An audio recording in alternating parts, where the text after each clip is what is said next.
Hello hello ए doctor साहब कहा बड़ा निकल आ गई। ए प्रियंका हाँ क्या काजल है? बड़ा झटका बहन मारत रहू दिखाई देसी मसाला या कहा बड़ा निकल आ गई तोहार गोरी का जारा बड़ा निकल आ गई तोहार गोरी का जारा बड़ा निकल आ गई तोहार गोरी का जारा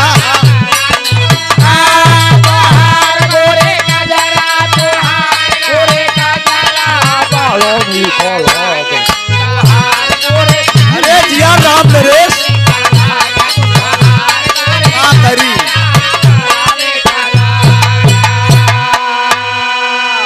मनई कहता है वाली ढोलक मैक नहीं बोलत बस भैया बतावा आप सब बेस हम का करी हमका जैसे बनाए के दही वैसे गाय की निकल गया अब सुनाता अब मार कैसे और बढ़ा ठीक बा जितना हम मांगत है नहीं देता है हम हूँ जितना मांगी दे दे का दाई कहे एक तो बनायन राम तोहरी सूरतिया एक तो बनायन राम तोहरी सूरतिया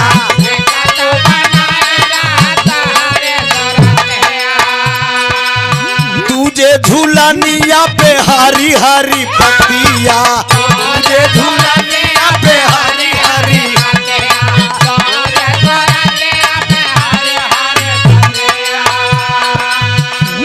अरे केस लहरा केस लहरा जैसे सावन के बदरा बड़ा निकल तोहार गोरी नखरा बड़ा निकल तोहार गोरी नखरा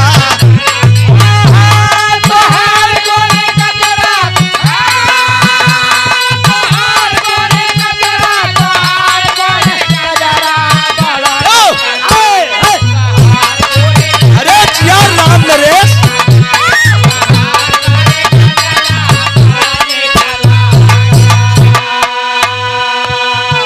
बड़ा नीक लागे तोहार गोरी कजरा एक तो बनायन राम तोहरी झुलनिया आ दूजे झुलनिया पहरी हरी केस लहराए जैसे सावन का बदरा। एक बात बा मालिक ने आपको बड़ा फुर्सत से बनाया है यही बड़े ही देसी अंदाज मारे है।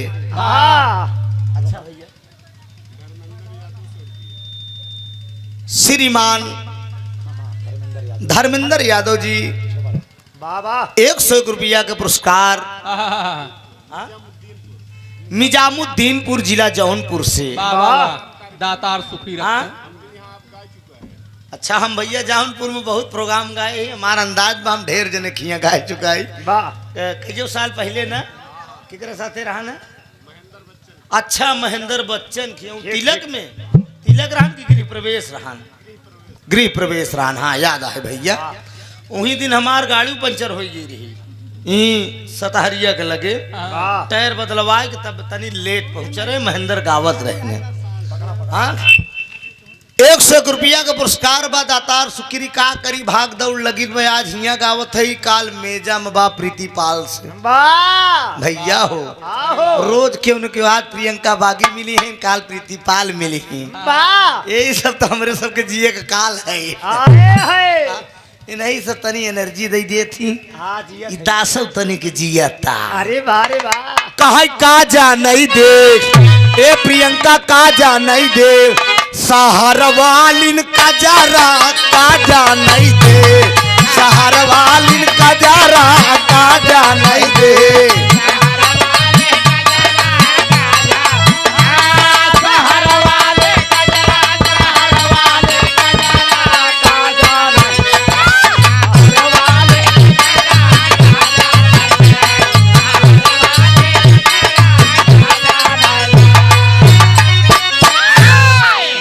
शेर हमारे पार्टी के नंबर 1 कोरस वाले हैं।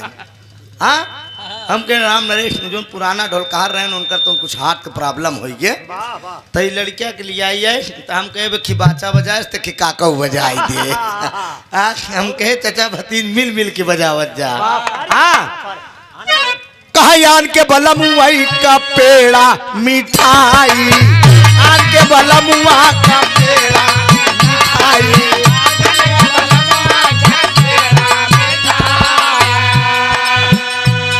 अरे अपने बहलम के हाँ अपने बालम के भेवाई दे बजरा का जानई दे सहर वालिन का जरा का जानई दे सहर वालिन का जरा का जानई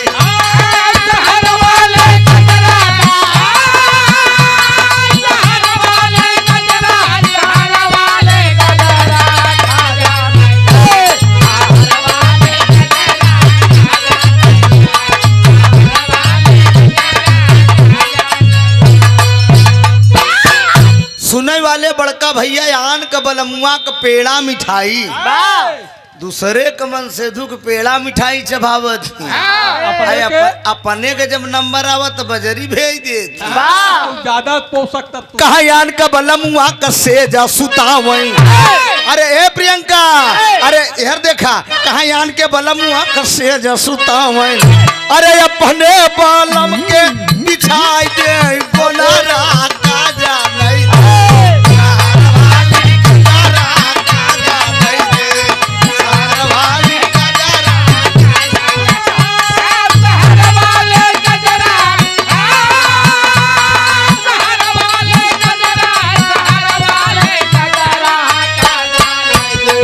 ये लाला क्या बात है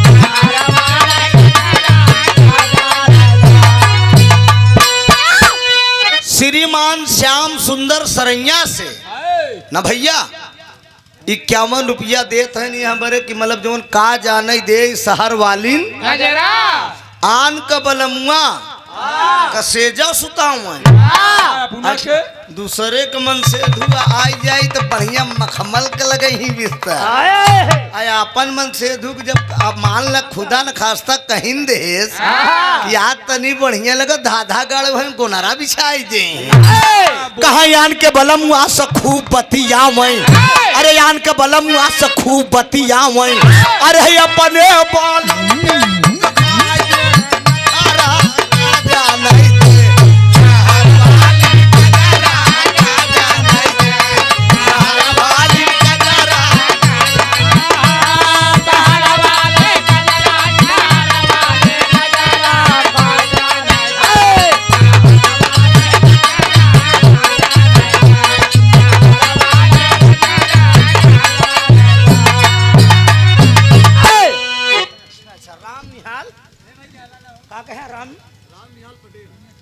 राम निहाल पटेल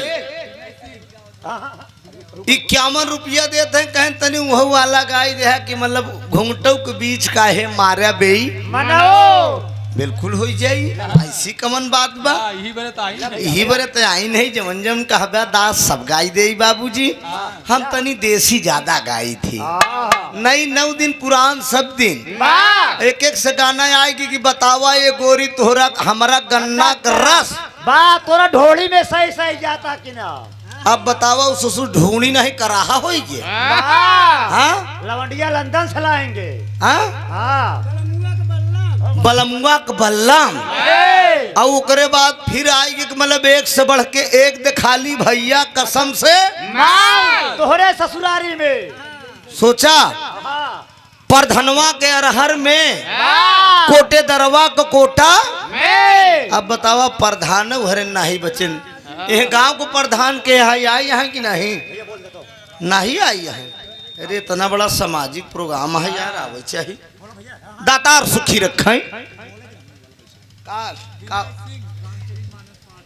विनय सिंह रामचरित मानस पाठ के आप वक्ता मतलब प्रवचन वगैरह करत है ना ठीक बाबा लहान बैठाए रहा अखंड रामायण श्रीमान नगेंद्र यादव जी सरैया के धरती से वाह 100 रुपया का पुरस्कार बा। और है दातार सुखी रखें, आहा। सब भैया लोग सुखी रहें। बड़का भैया आए है श्रीमान मुलायम यादव भावा के धरती से बाबा 101 रुपया का पुरस्कार बा। दातार सुखी रखें, आए सब भैया लोग सुखी रहें। बड़का भैया कोनो दुल्हन जाड़ा में अपने दुल्हा के याद करत था।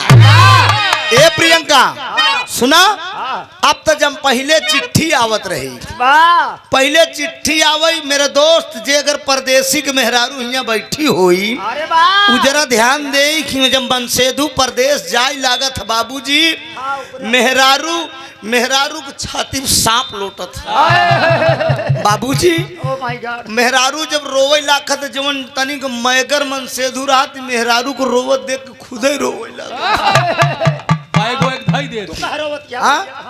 मतलब ई दर्द बा, ये प्यार है पीरा बा, यही दर्द बा। हां दोनों प्राणी ए काया हो बैठबे पैसा मंगा ले मोर भैया।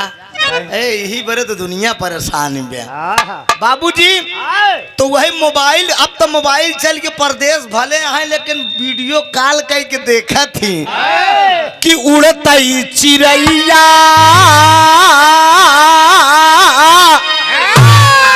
कहे उड़तई चिड़ैया कहे मारे बेईमानऊ।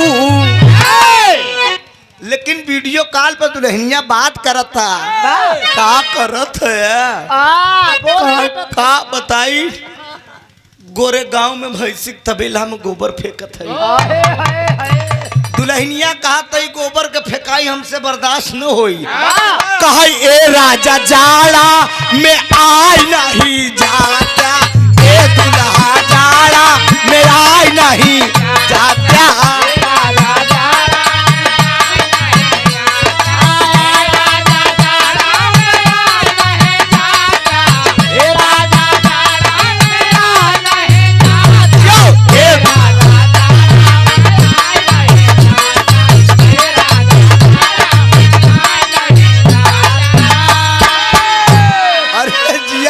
राम नरेश हम नहीं जानते रहे यार कितना निक बजाए ले थे।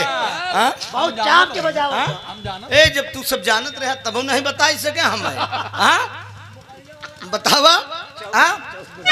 ए राजा जाड़ा में आए नहीं जाता, ए दुल्हा जाड़ा में आए नहीं जाता।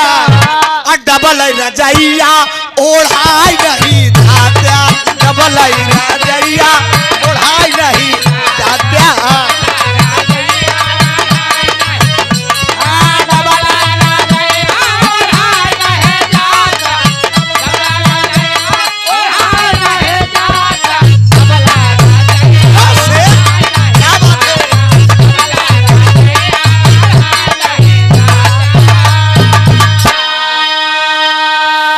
सुनने वाले दोस्त ई दुल्हन जाड़ा में कहा था बड़ी ठंडी लागत में कम से कम आई जाबे तो ठंडी दूर हो जाए। पति पत्नी का भाव बा बाबूजी। लेकिन वो एक भाव और दुल्हनिया का कहा दिया कि उड़तई चिड़ैया कहे उड़तई चिड़ैया काहे मारा बेईमानऊ। उड़तई चिड़ैया काहे मारा बेईमानऊ।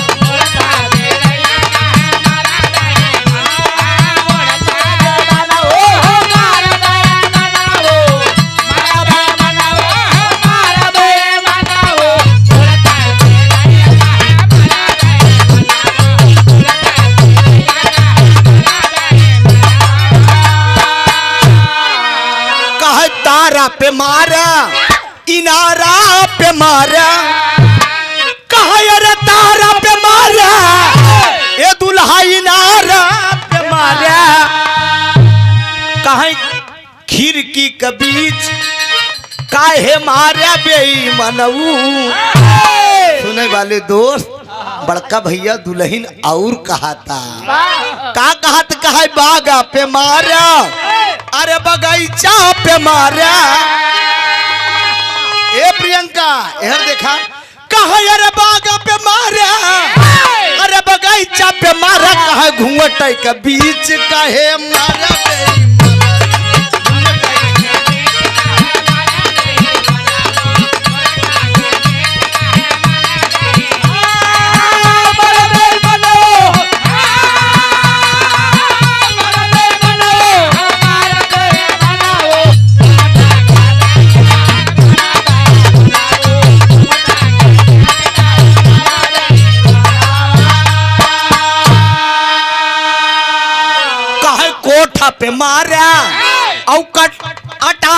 मारा, कहा यार कोठा पे मारा, अरे अटारी पे मारा, कहा खिड़की का बीच काहे मारा, खिड़की का बीच काहे मारा बेईमानऊ।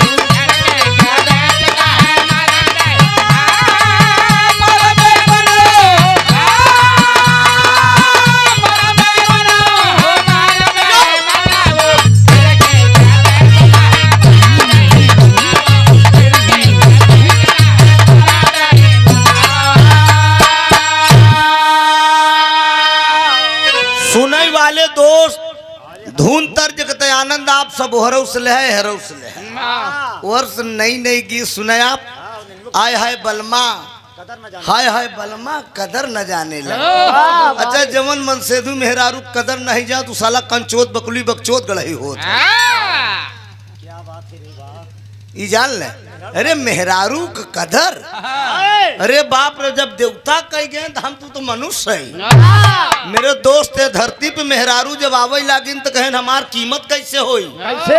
कहें इतनी खूबसूरती दे दे कि जेहरे से देखिए ओरे से करंट रही। बाबूजी मेरे दोस्त चौतरफा धार हो। ये अखिया केहू को जान नहीं मारत, बल्लम फरसा नहीं चलावत, लेकिन बात आँख आँख से होत है। प्रियंका तू मंच पे बैठी हो, हम गावत है, लेकिन न तोहार जुबान चली न हमार जुबान चली, न तो हम कुछ काम न तू हमका कुछ काबू। लेकिन मेरे बाबूजी ये बहन दोनों जने आँखी से बतलाई ले। हम लोग जाते ही घरे। का आलू छिलबे का घरे जाए क्या खूब बतलाते नहीं। नहीं मतलब आंखों का इशारा। अच्छा भैया आंख आंख से सब काम हो जाए, इशारा में बात हो जाए। हाँ हाँ हाँ हाँ काम हो गया। मेरे दोस्त बड़ा बढ़िया कांड सुने आप सब। नेनुआ का तरकारी अब ना मिली, कहन कहन नेनुआ झुरात लीलगा खाते। मानव तोहार बात भैया हरे, मानव तोहार बात। नेनुआ गली गली झुरात सरता, लेकिन दादा पंधारी के गाई हुई गीता तोहरे भदोही लालापुर टोल टैक्स के वो रहाई वाला रहे, बिरहा सम्राट को उपाधि पाए रहे दादा पंधारी के गायन। हाँ बताऊ कि देसी घी का हमका देसी घी चाहिए का जान ले। बात ऐसा हम प्रियंका देसी घी के बड़ा शौकीन है, दो तीन चीज के बहुत शौकीन है ओके तो के अकेले में बताई दिए। जैसे देसी दारू हो गई समझा, हम का शौकीन है बताई दे, वो सारी चीज हमें चाहिए। नेनुआ का तरकारी ऐसे लक्ष्मी प्रियदर्शी से गाना बकने व्यास जी चलो चाट लो। हाँ अरे कहन बिहार में चला हो, जितना कहा नेनुआ उतना दे तो हमके कौने नेनुआ के आप बात करत हो। दादा पंधारी गाय हैं नेनुआ का तरकारी अब न मिली। आप सब ध्यान दे, एक नेनुआ ई नेनुआ जो खेते में हो तो जगह जगह सरद बा 10 रुपया 5 रोज हाइब्रिड वाला बिकाता। उ नेनुआ के बखान दादा पंधारी गाय ने एक नेनुआ छानी पे होत रहा, इतना बड़ा कोई जैसे कांटा टाइप का उ नेनुआ सपन हो गया। समझा, हाइब्रिड वाला दिफरात वो कांटा वाला। अगर उ तोहरे पास होई तो हमका दे दी है बाटे, बिल्कुल दे दू। मोन भैया दे दू काम खा भाई, सब्जी बनवाई की। बाबूजी आप सब मूड बनाए के बैठ लिया। बड़ा बढ़िया कांड प्रियंका की तरफ से सुने हैं। हमार दावा बा बिटिया बहन माई बहन हन बैठी हैं, हम जवन कांड गावे चलते कांड आप कोनो घमंड नहीं बे बाबूजी। काहे से कि पृथ्वी वीरन से खाली नहीं बे, एक से बढ़ के एक सम्राट निकला है भैया। हम तो कोनो सम्राट नहीं, पता न लोग का जनी काहे मानत ही क्या इलाहाबाद में त्रिभुवन है, लेकिन डाबाबा हैदर उस्ताद के कांड भाई कांड आप लोग को सुनावे चलते ही हो सके तो सुने होवे जरूर। लेकिन हमार दावा बा गरीबी क्या चीज होती है दोस्त, और गरीबी कितनी लाचार होती है, इसमें पूरा भाई बहन की गरीबी मिली। हमार दावा बा आँख से आंसू आवे या न आओ, लेकिन करेजा जरूर पसीज जाई बाबूजी। 4 लाइन का भूमिका बा डॉक्टर साहेब।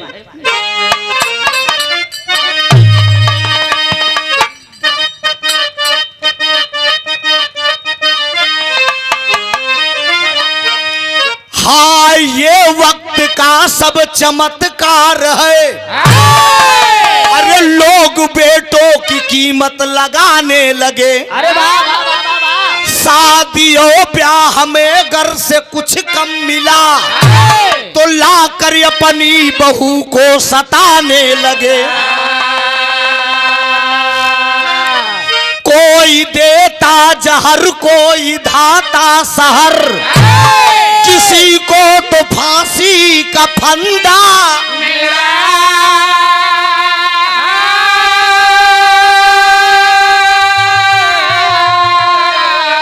अरे धन की सरिता प्रबल योग से बह चली, लोगों को अच्छा खासा यह धंधा मिला।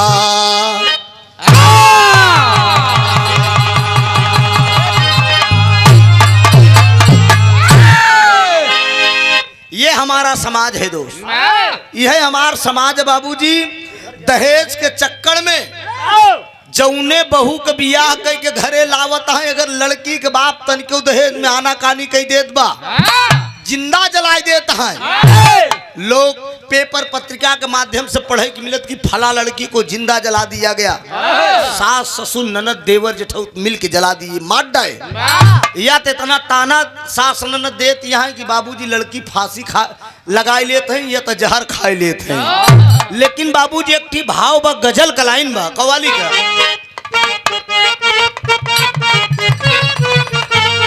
यह लाइन हो, मिल गए हो अगर प्यार के मोड़ पर, ए प्रियंका मिल गई हो अगर प्यार के मोड़ पर, तो आज मिलने मिलाने का वादा करो। मिल गई हो अगर प्यार के मोड़ पर, आज मिलने मिलाने का वादा करो।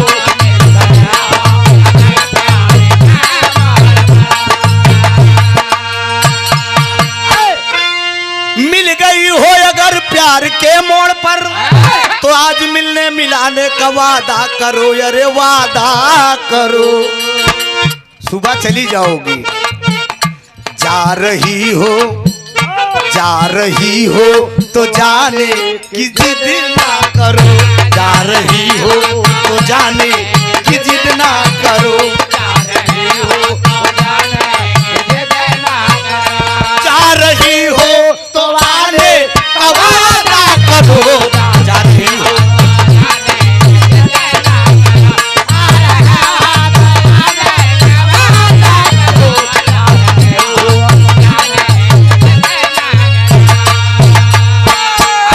लेकिन ध्यान दीजिएगा गाने पे आप सब बाबूजी।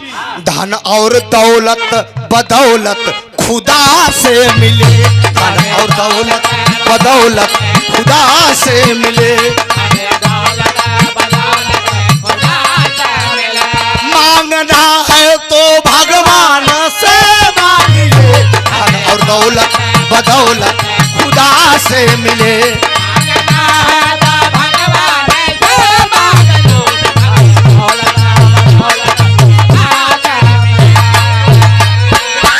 तनिक ध्यान दे बाबूजी, यहीं से कहानी की शुरुआत है। कहानी कब की और कहां की है? धन के लोभी दरिंदों का यहाँ कुछ काम नहीं। आज इंसान में इंसानियत का नाम नहीं। राजस्थान की एक छोटी सी कहानी है।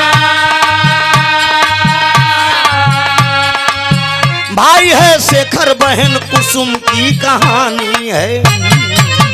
गरीबी में भी ऐसे वक्त एक आते हैं, गरीबी में भी ऐसे वक्त एक आते हैं।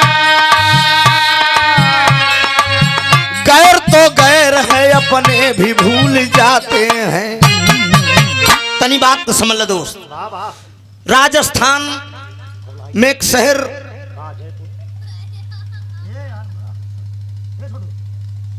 जयपुर है दोस्त। शहर जयपुर के अंदर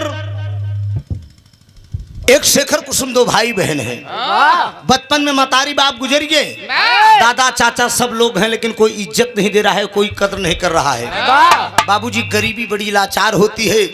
कक्षा 8 तक शेखर पढ़ा है, कुसुम भी प्राइमरी तक पढ़ी है, लेकिन बाबूजी धीरे धीरे हो तक की छोटी रे उमरिया में अरे माई बापा मरी गईले, अरे शेखरा कुसुमा तुई को अब भाई ओ बहिनी। अरे शेखर कुसुम दुनौ बाबू करते मजूरी या हो, अरे थोड़े बहुत मिट्टी जाला पेटे कई अगीनी। अरे शेखर का चिंता भाई ए बाबू कहवा बियाह होए, अरे राता दीना उलझन में तड़पे बदनिया, राता दीना उलझन में तड़पे बदनिया।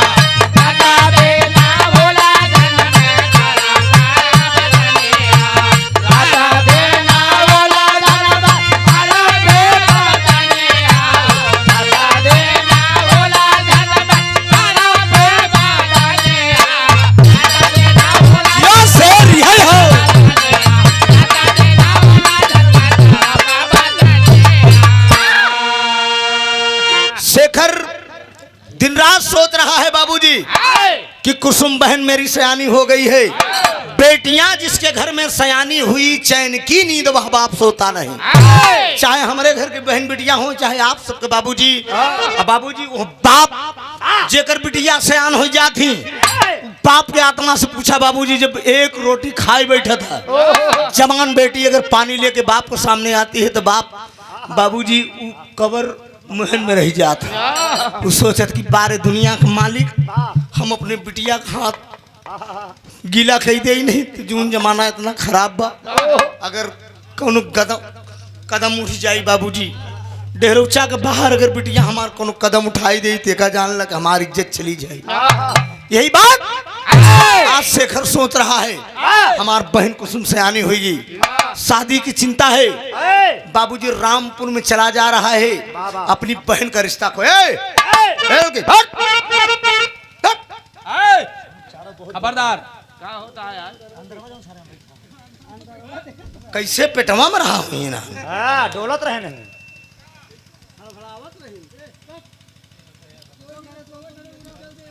खबरदार बोले ना आप।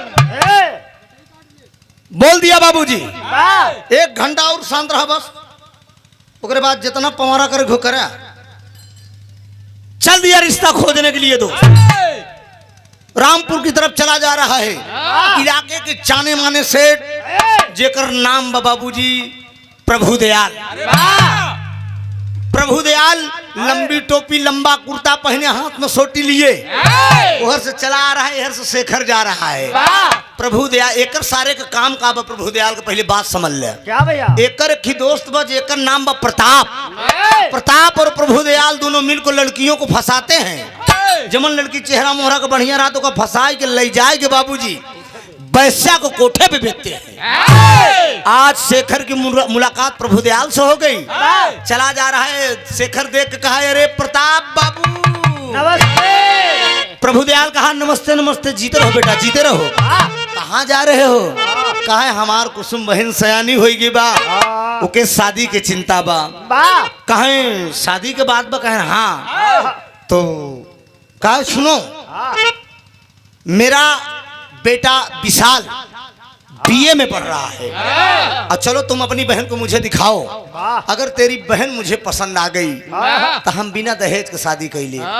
देखा बहकाए को कर मन तब केवल कुसुमुआ के देखे ही लिया के बाबूजी गरीब के बिटिया बाबूजी एकदम फटही लुगरी पहन के बाबूजी कईयो पेवना लगा बा, ऐसे सुई डोरा से ऐसे नथे बा बाबूजी। अब बाबूजी माटी एकदम लगी है, एकदम धूल माटी लगाए के गरीब ऐसे टूटही चारपाई बिछाई दिया, प्रभु दयाल बैठ गया, वाह कहा आजा मेरी बहन कुसुम। कुसुम आएगी बाबूजी, ऐसे चरण स्पर्श करे और उससे सरवा जब देखियो तो करे मुंह में पानी आए। अरे बाप रे बाप, ये गरीब के घरे इतनी सुंदर लड़की। अब बाबूजी देख ले, जब कुसुम चली गई तो कहा सुना हमार कुछ मांग बा, हमार कुछ मांग का ना हम बाबूजी कुछ दे नहीं सकी आपके।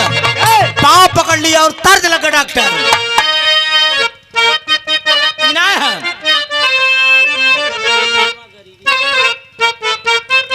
यही हो उड़ान ओका छोड़ देन तर्ज कलान। अरे गोरी छम छम, गोरी छम छम पायलिया बजावै लगली, गोरी छम छम पायलिया बजावै लगली।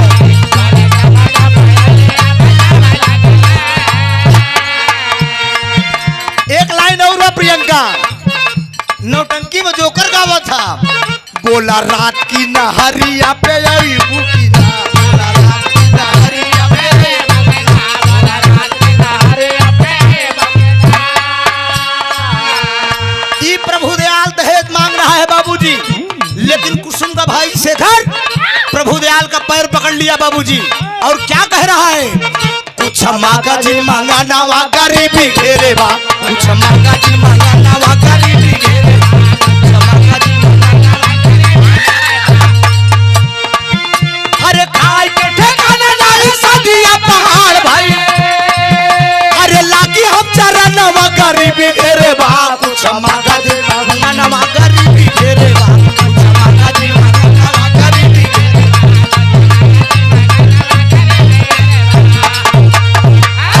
अरे बाप रे बाप, पाँव पकड़ लगा है बाबूजी, हम गरीब इंसान है, हमरे खाए के ठिकाना नहीं बा, हम तो का दहेज न दे पाओ। इतने में उसाला प्रभु दयाल करत का बा बाबूजी, अरे गुस्से में उठ के तबले बोला देखवार हो, गाले पे शेखर के तमाचा दिया, एक चाटा जड़ दिया। हरामखोर, तेरे पास पैसा नहीं है तो बिना पैसे की शादी कैसे होगी?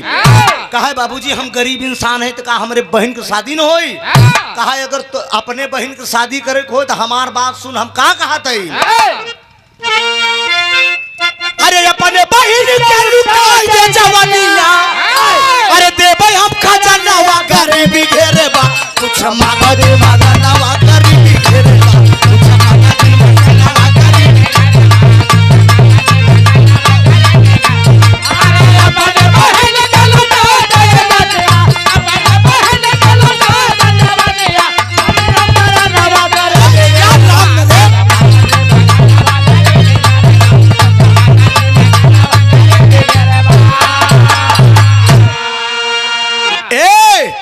शेखर अपनी बहन की जमानी लुटा दे, अरे हम नोट का गड्डी करे कदम में बिखेर दे। शेखर तब हराम कौन साले देखवार बन के नहीं हो तो तोहर गर्दन काट ले। हम अपने बहन की इज्जत लुटाई, पैसा मिली, कोठे पे लीलाम करी, तब हमारे बहन का शादी होई। साले रख साले, तेरी बहन जिंदगी में कुंवारी रह जाएगी। गाल पे तमाचा मार के चला गया बाबूजी, दोनों भाई बहन बैठ कर रोने लगे। गरीबी देखिए क्या चीज होती है दोस्त, गरीब की बहन बिटिया के साथ साला कितना मजाक कर दिया। कहा आबरू बेट डाउन, ये बाबूजी गरीब के धरती पर कहूँ कीमत ना आए, यही बात बोल दिया। लेकिन एकरे आगे के बात नहीं समझ ला बाबूजी, कहानी आगे के मोड़ काबा। इतनी के प्यार से आप संतोष यादव डेरी बड़ेरी बाजार 1 मई से चालू, अच्छे रेट में दूध लिया जाएगा। 1 मई से बड़ेरी बाजार में चालू होत बा। और जे किसान भाई होया, जो भैंस वगैरह रखे हुए फाइट पे आप जो है ले जाइएगा दूध, बढ़िया बाबूजी, उचित रेट पर आपको मिलेगा। बढ़िया 50, 60, 70 रुपया लीटर तक जाइएगा। जान ले पानी मिला हुआ फाइट कम आई। हाँ पाइप पानी न मिला, एकदम ईमानदारी से लेके जाया। अब बढ़िया जवान है, अब अपन कीमत लेके आया बाबूजी। 101 रुपया का पुरस्कार बा भैया की तरफ से, बहुत बहुत प्रणाम। हम आशीर्वाद की परीक्षा है, आशीर्वाद दे हम बच्चे अपनी कला में कामयाब हो। तनी गाना से आप सबका ध्यान ना हटे बाबूजी, एकदम बात समझत रहा। कहा अपनी बहन की आबरू लुटा दे, गाल पर तमाचा मारकर चला गया, गाल पर तमाचा मार के चला गया बाबूजी। लेकिन एक तरीके बात समझ ला, जो शेखर है, शेखर का एक बचपन का दोस्त है जिसका नाम है रवि, साथ में ही पढ़ा है। लेकिन रवि कुमार पढ़ लिख के इंस्पेक्टर हो गया, लेकिन मालिक ने उसको गरीब को वहीं छोड़ दिया। बचपन में माँ बाप गुजर गए, बाबूजी वो 8 तक पढ़ के पढ़ाई छोड़ दिया। लेकिन हमारे साथन के कितना दोस्त बाबूजी कलेक्टर हो गया है, हमार दोस्त कितना साथ के पढ़ा लेखपाल हो गया है, सीआरपीएफ जवान हो गया है। यूट्यूब पर जब देखा थी तो फोन कर थी, कहा थी यार त्रिभुवन बहुत अच्छा यार, तुम्हारा तो जलवा है। हमके कहा जलवा भाई यार, पढ़वा नरिया ही थी खड़ा हो के, अब साला मजबूरी बन गई, हम फरुहो तो नहीं चला सके। मेहरारू हमार कभों कभों कहा के जाई थे, रुका मलकिन हमरे कभों कभों कहा थी कि लड़किया बच्चा सब सयान हो गया। हाँ बाबूजी हमारा लड़किया बच्चा सब सयान हो गया है। कहा थी कि मतलब बतावा लड़किया सयान हो गए, अब तो कोनो नौकरी करत होते तो रिटायर हो जाते हैं। पेंसिल के कर हम कहे इससे बड़ा कम पेंसिल पावत है। हाँ एमा हम रिटायर न हो मलकिन, तू टेंशन काहे ले दिया। हाँ हम कहे कौन कमी है, हम कहे कितना कमरा में टाइल्स लगवाई दे का बतावा। हम 12-14 कमरा जितना सारे का ऑर्डर दे दे, सब में टाइल्स लग जाए। सरकारी नौकरी वाला का लगवाई बतावा। आई जमन पेंसिल हम पावत है, मरे के बाद हमार नाम अमर रही। ये दुनिया में याद करी कि इलाहाबाद प्रयागराज में कोई मोहरिया गांव को कोई त्रिभुवन था, बिरहा गाता था। हम कहे नामी मरई, नाम खातिर निमर्द मरई। कहा रवि कुमार बाबूजी छुट्टी आया है, सोच रहा है कि शेखर के दरवाजे पे चलूं और मिलता चलूं तो टेरी का भाव है।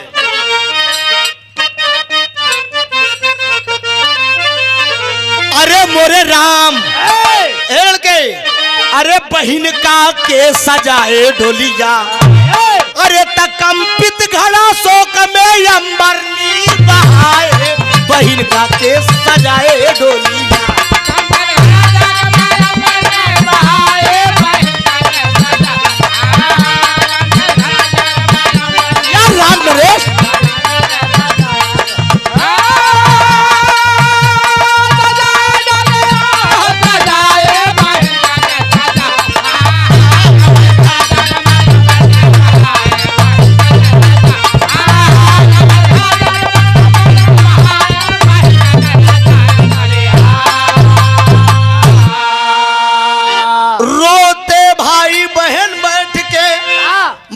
जवानी सिर के भार,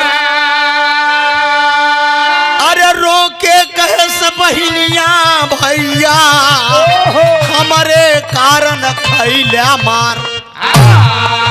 रहूं जिंदगी भर मैं कुआरी, कर लो तुम भैया इतबार। अरे रोवत देखा भाई बहन के, हमें न चाही से नूर लीलार।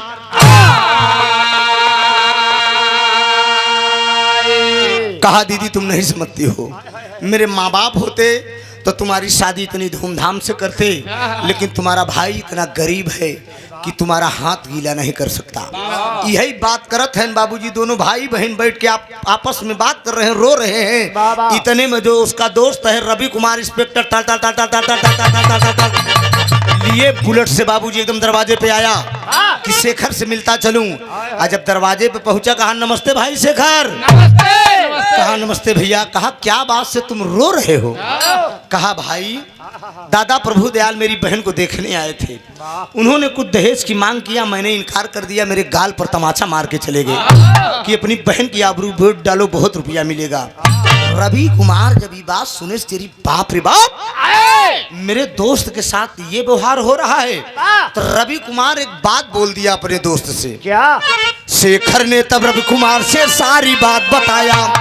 अरे रवि कुमार अभी की आंखों से ए भाई हरा भाई मित्र को गले लगाया हो। अरे बहन का के सजाए डोली। कहा अगर इतराज न हो तो, अगर इतराज न हो तो कुसुम मेरे मन भाई, बहन का के सजाए डोली।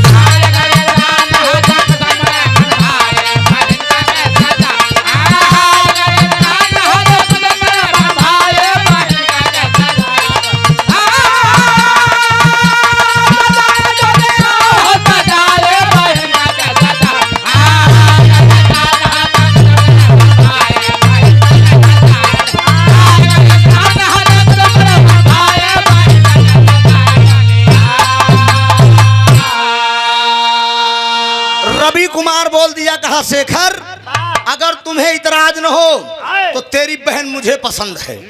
अरे यार मैं तुम्हारा दोस्त हूँ, तेरी बहन मुझे पसंद है। अगर तुमको अगर नाराजगी न हो तो तेरी बहन से कोई शादी नहीं करने के तैयार है ना, मैं शादी करूंगा, मैं शादी करूंगा। अरे बाप रे बाप, शेखर कहा है भाई तू बड़ा मनई है, इंस्पेक्टर हो गया है।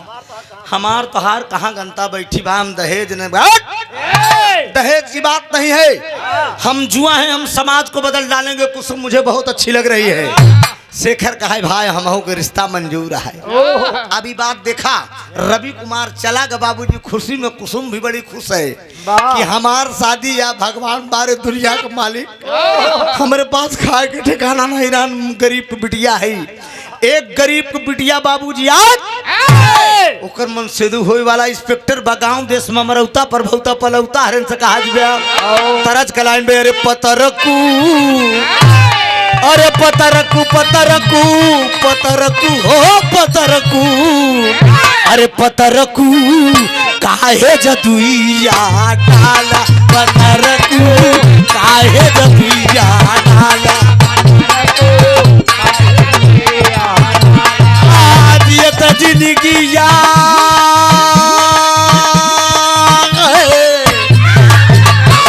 आज ये तो जिंदगिया तू हमनी के मारा, पत्थरकू काहे जदुइया डाल, पत्थरकू काहे जदुइया।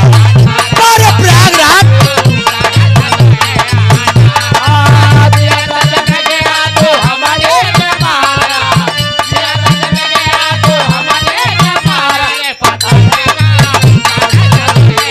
यार राम नरेश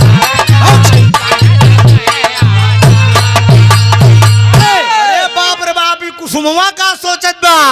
अरे बहिनिया बहिनिया नाच नाच सबके बताव, बहिनिया नाच नाच सबके बताव। आ मनवा का अपने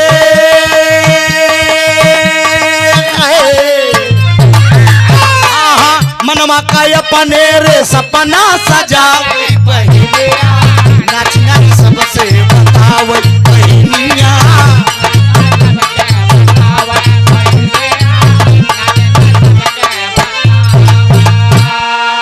तमाम सखियों को बुला लेती है बाबूजी, कहती कि ये दीदी ये दुल्हा हमार हवई फौजी जवानवा, आ सजना का हमरे लगई न जादू।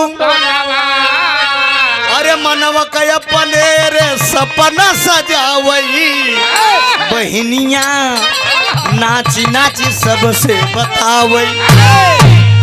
बाबूजी यह सपना सजावट सखियों से बता रही है, लेकिन सखिया मजाक कर के एक तती लौकी दूसरे चढ़ी नीम की डाल, एकरे भाई का खाए के ठिकाना नहीं भी कहा कि हमार दुल्हा इंस्पेक्टर है। ये बात अभी ही छोड़ दे दोस्त, ये बात यही छूट रही है। लेकिन वो देखवार बन के जमन आए रहा, लंबी टोपी लंबा कुर्ता वाला प्रभु दयाल, उस शाला पहुंचा अपने दोस्त प्रताप के पास। प्रताप से बताए कहे सार जयपुर में शेखर कुसुम दो भाई बहन है। शेखर कुसुम दो भाई बहन, कुसुमवा इतनी सुंदर बिया, अगर ओका फसाई के लई उठा यार वैश्या के कोठे पे बेट डावा जात तो बहुत रुपया मिलत।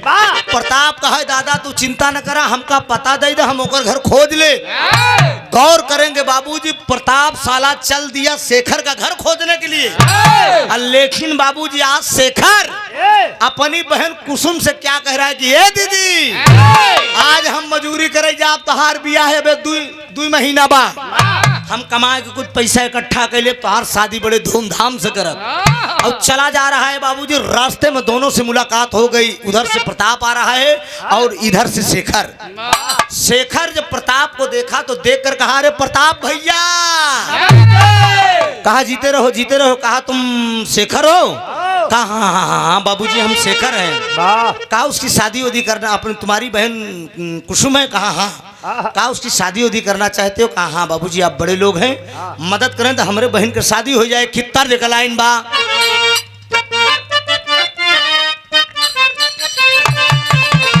यह तरज का लाइन में की नजर लागी राजा तोरे बंगाले पे, नजर लागी दुल्हा तोरे बंगाले पे।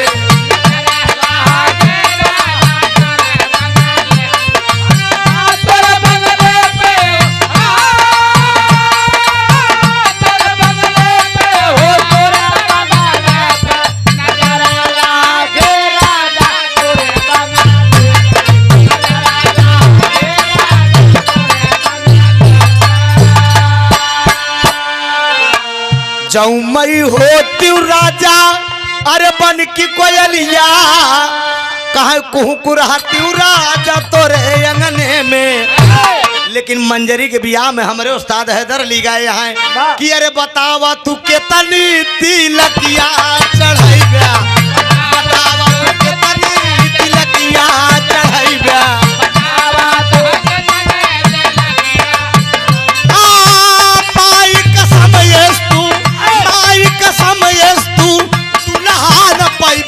बतावा तू कितने तिलकिया चढ़ाई गया।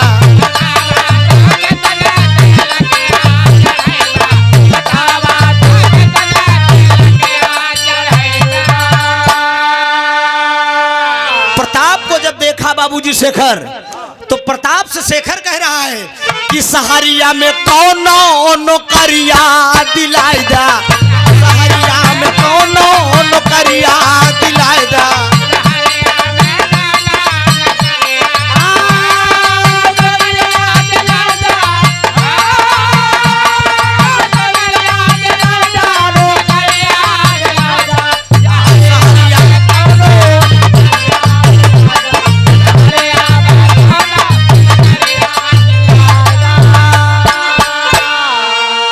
जब बहिनिया के डोलिया ससुरवा,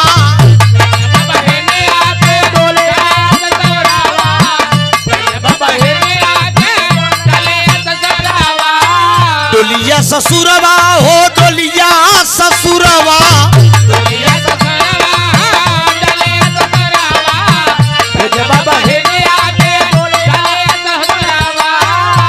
अरे कमाई के कौनो, कमाई के कौनो जतनिया बताए दा, सहारिया में कौनो नौकरिया दिलाए दा।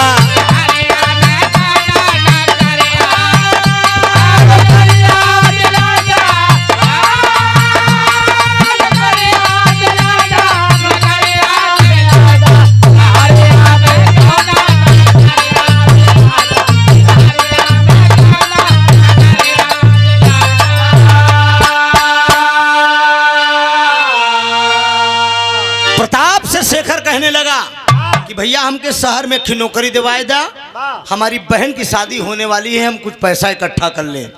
देखिए अमीर लोग गरीबों को किस तरह से परेशान करते हैं। बोल दिया प्रताप, कहा तुझे 50 रुपया रोज मिलेगा। शेखर जोड़ लिया कि इसके मतलब कहने का मतलब 1500 रुपया महीना, 1500 रुपया मंथली मुझे मिलेगा। कहा भैया काम बताइए। कहा बंगले का सफाई कर दो, आने वाले मेहमानों को सत्कार से बैठाओ, झाड़ू पोछा कर दो, बस और क्या चाहिए, बस यही चाहिए।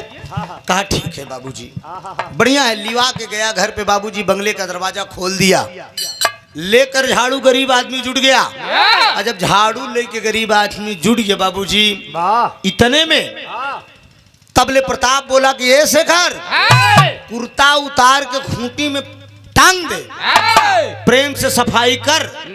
कहा अच्छा भैया ठीक कह रहे हैं आप। बाबूजी उतार के कुर्ता खूंटी में टांग दे। कहा जरा एक गिलास पानी लाओ। पानी लेने गया। जब पानी लेने गया बाबूजी तो सोने की अंगूठी और जंजीर और घड़ी उतार के प्रताप अपनी वही मेज पर रख दिया। और पानी पिया और कहा ले जाकर इसको रखाओ गिलास। जब गिलास रखने गया तो वो तीनों सामग्री ले जाके शेखर के कुर्ते के जेबे में डाल दिया। और जब कुर्ते के जेबे में डाल दिया, आया वो गिलास रख के झाड़ू लेके जुट गया। और जब झाड़ू लेके जुट गया बाबूजी तो कुछ देर के बाद प्रताप बोला कि शेखर टाइम क्या होगा। इतने में बाबूजी शेखर कहता है कि बाबूजी घड़ी तो आपके हाथ में थी ना, घड़ी आप खुद टाइम खुद देख सकते हैं कि क्या टाइम होगा। कहा इसी मेज में घड़ी रखा था। घड़ी क्या हुई बताओ। कहा नहीं बाबूजी हम नहीं जानते आपकी घड़ी कहाँ है, अंगूठी कहाँ है, जंजीर कहाँ है। कहा साले तुम चोर हो, तुम गरीबों की यही दशा है साले। अब बाबूजी तमाचा पर तमाचा मार दिया, कुर्ता उतार लिया, कुर्ता के जेबा में जब हाथ डाला तो माल बरामद है, सारा सामग्री तीनों बरामद हो गया। खींच के चाटा पर चाटा मारे और थाने में फोन कर दिया। दरोगा साहब भी पूरी फोर्स के साथ आ गए। कहा क्यों बे तुम साले झाड़ू पोछा करने के बहाने तुम साले गरीब आदमी गरीब सालों आकर चोरी करने लगे अमीर बनने के चक्कर में। शेखर कहता है नहीं बाबूजी आप तो देश के रक्षक हैं, हमारी बहन की शादी होने वाली है, हम चोरी क्या करेंगे बाबूजी, खाने का हमारे पास ठिकाना नहीं है। दरोगा साहब क्या करते हैं कि तर्ज लग गया।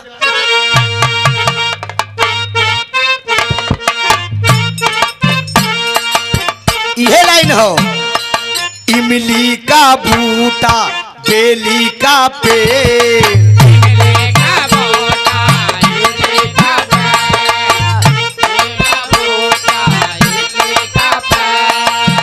इमली खट्टी मीठे लेकिन ओरिजिनल सामान डुप्लीकेट कम नहीं बा।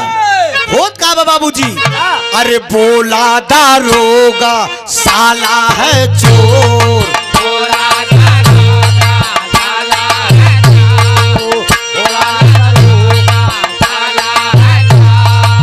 ना कमीना करता है शोर,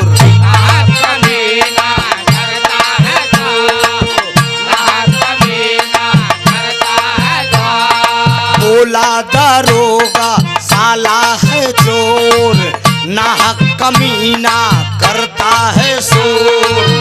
अब न चलेगा तेरा जोर, चल जल्दी थाने की ओर, चल जल्दी थाने की ओर।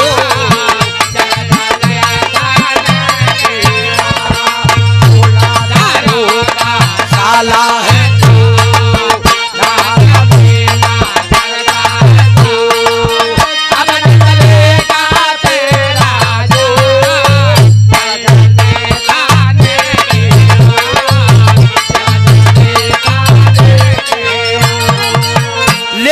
औलाद में पीट पीट कर ठीक कर दिया बाबूजी का बात। जहां जहां तूने चोरी किया है आज बताना होगा, मारूंगा चालान भी होगा, चाहे जेल बड़े धोखा। बोला दारोगा साला है चोर, ना कमीना करता है शोर।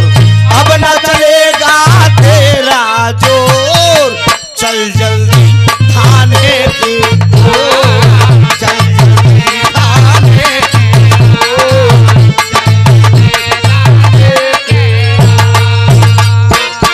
ले जाकर औलाद में पीट पीट कर ठीक कर दिया बाबूजी।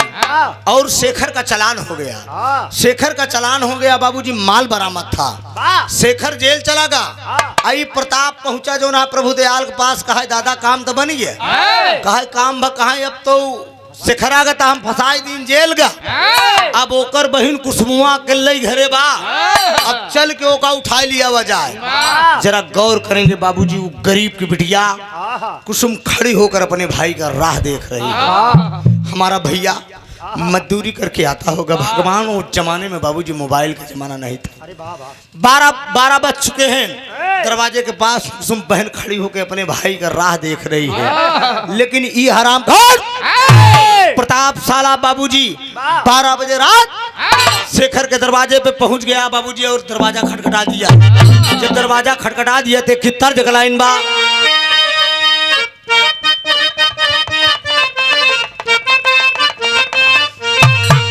अरे ननदी भौजैया दुई नऊ एक कैसा मऊरिया, अरे ननदी भौजैया दुई नऊ एक कैसा मऊरिया, दूना हाउ कपिया पर केसिया हो राम। ननदी भौजैया दुई नऊ एक कैसा मऊरिया, दूना कपिया पर केसिया हो राम।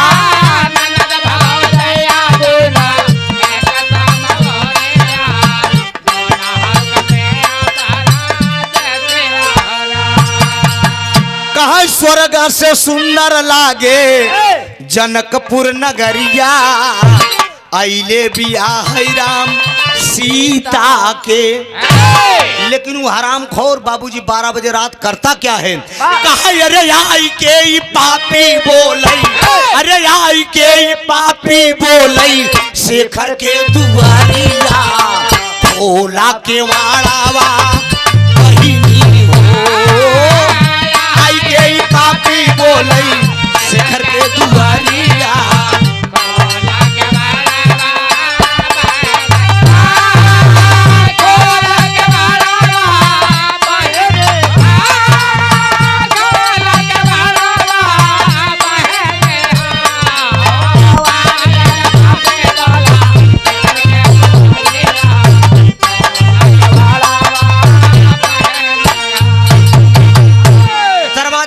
दिया बाबूजी अब गरीब के बिटिया खड़ी हुई के राह देख रही है। गरीब की बिटिया राह देख रही है बाबूजी। जब दरवाजा खटखटाए तो समझ गए कि हमार भैया शेखर आएंगे। दरवाजा खोल दिया कुसुम। जब दरवाजा खोल दिया बाबूजी तो सामने प्रताप खड़ा है। प्रताप को जब कुसुम देखती है तो कहती है कि प्रताप तुम कैसे मेरे दरवाजे पे आ गए? कहा आस्ते बोलो कुसुम, आस्ते बोलो। अरे बहका रहा है कुसुम के बहकावत में बाबूजी कहा कि ए कुसुम, शेखर तोहार शहर में मजूरी करी गए, चोरी में पकड़ा गए, जेल थाने में बंद है, सुबह चालान हो जाएगा, तुम्हारा भाई जेल चला जाएगा। हमसे बोले कि मेरी बहन से आखिरी मुलाकात करा दो। बताओ कुसुम, क्या तुम अपने भाई से मिलने चलोगे कि नहीं? सुबह वो जेल चला जाएगा। अरे बाप रे बाप, जब ये बात सुने कहा नहीं, ऐसा कतई नहीं हो सकता, ऐसा कतई नहीं हो सकता। ये पूर्ण विश्वास है मेरा भैया चोर नहीं है, मेरा भाई चोर नहीं है। प्रताप तुम क्या बोल रहे हो? कहा कुसुम अगर तुझे विश्वास नहीं है तो कोई बात नहीं है, तुम मत जाओ, लेकिन तुम्हारा भाई थाने में बंद है, सुबह चालान हो जाएगा, वो जेल चला जाएगा। मंजूर नहीं है तुम्हें? अरे बाबूजी गरीब के बिटिया का बहकाए के साला फुसलाए के लिया के चल रहे, लिया के जब घर से चलता है बाबूजी तो रास्ते में बगिया पड़ी, रास्ते में बगीचा पड़ा बाबूजी। घनेरी रात है, एकदम सुनसान रात है बाबूजी। और जब सुनसान रात है, आगे आगे प्रताप चला जा रहा है, पीछे पीछे कुसुम चली जा रही है। अब बाबूजी घनेरी रात का बढ़िया मौका देख के, बढ़िया मौका देख के बाबूजी उस लड़की के साथ साला करता क्या है? एक चाटा खींच के मारा, एक चाटा खींच के मारा, लड़की गिर गई। और जब लड़की गिर गई बाबूजी, जिस साड़ी पहनी है, लड़की साड़ी पहनी है बाबूजी, तन की साड़ी साला खींच लिया, और तन की साड़ी खींच लिया। लड़की पेटीकोट ब्लाउज पे, लड़की पेटीकोट ब्लाउज पे आवाज दे रही है कुसुम, अरे लूट ले बैराहिया में, लूट ले बैराहिया में सारा सिंगारावा, लूट ले बैराहिया में सारा सिंगारावा, भोला के वाड़ावा बहिनी हो। लूट ले बैराहिया में सारा सिंगारावा, भोला के वाड़ावा बहिनी, भोला के वाड़ावा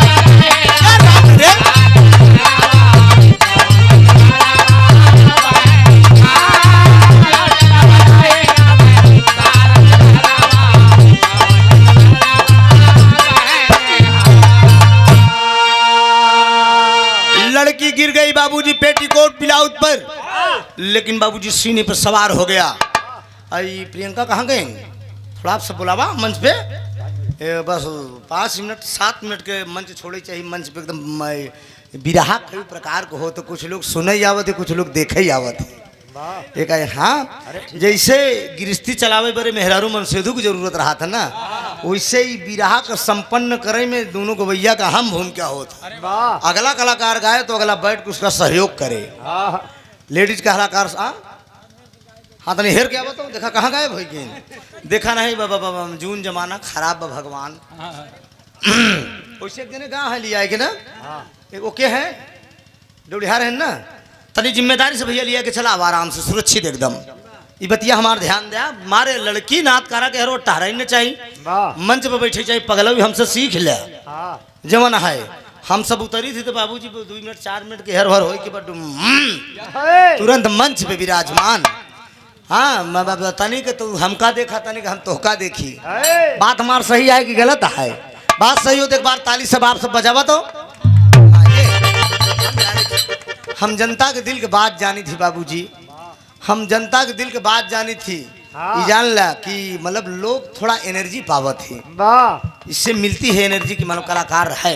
आजा बेटा जहाँ कहीं हो, ध्यान दे आप सब। लड़की को एक चाटा मारा, लड़की को एक चाटा मारा, लड़की गिर गई बाबूजी। लड़की जब गिर गई साला सीने पे सवार है, हरामखोर सीने पे सवार है, इज्जत लूटने का प्रयास कर रहा है। इतने में बाबूजी बिटिया बगीचे के अंदर आवाज दे रही है, बचाओ बचाओ। कोई सुनने वाला नहीं है दोस्त, बचाओ बचाओ की बिटिया आवाज दे रही लेकिन कोई सुनने वाला नहीं है। और सीने पे सवार है साला, इज्जत कहाँ कुसुम, बचाओ कौन तुम्हें बुलाओ, कौन तुम्हारी इज्जत बचाने आएगा। अरे बाप रे बाप, इतने में बाबूजी वहीं गांव के ठी चौकीदार रहन, वहीं गांव के ठी चौकीदार रहन, चौकीदारी करते रहन बाबूजी। ही बगिया में टार्च चलेगी, टार्च बार के देखा तो बचाओ बचाओ की जब आवाज सुना, टार्च बार के देख रहा है कि हाँ ये बचाओ बचाओ की एक औरत की आवाज कहाँ से आ रही है।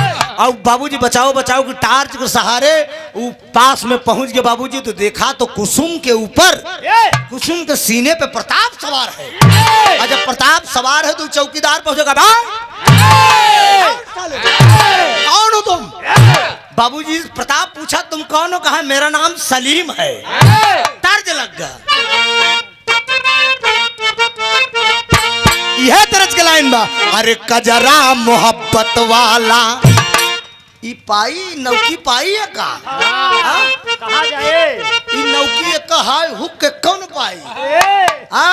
देसी मसाला। हाँ सरिया पर डालम नजरिया निपोरिया, ये सब 4 दिन का हवा बस भोर हो जाएगी।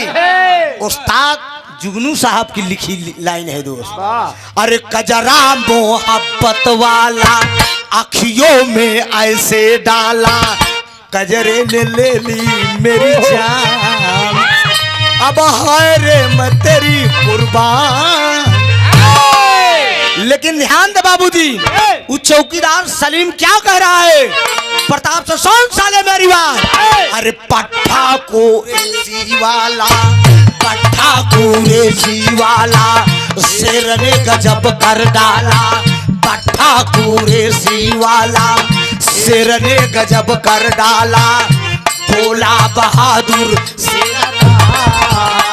ले लूंगा साले तेरी जान, पट्टा पूरे भोला बहादुर